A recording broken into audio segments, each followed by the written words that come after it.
Il-Gvern Laburista qed joffri tariffi vantaġġjużi ta' 20 sena għal min investa fil-pannelli fotovoltaiċi, qalet dan il-Ministru għall-Enerġija Mirjam Dalli waqt li kienet qed tieħu l-mistoqsijiet tal-ġurnalisti. Meta mistoqsija minn Net News dwar it-tariffa preċedenti u l-kritika tal-Partit Nazzjonalista fil-konfront tagħha, Dalli rrimarkat kif il-fatt il-kap tal-Oppożizzjoni Bernard Grech qed jikkritika t-tariffa ta' skema li introduċa Gvern Nazzjonalista stess. Qed nieħu gost nisma' li l-Partit Nazzjonalista jitkellem fuq din għaliex l-istatements li qed jagħmel il-Partit Nazzjonalista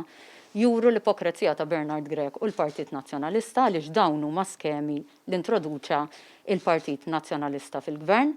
li skadew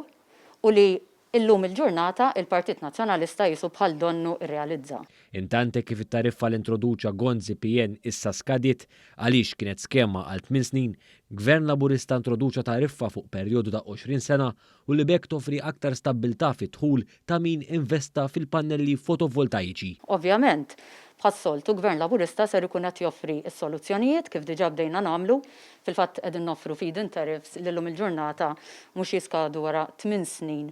imma ikopru 20 sena sħaħ u ser inkunu qegħdin inkomplu noffru soluzzjonijiet għal dawk in-nies li investew fil-pannelli.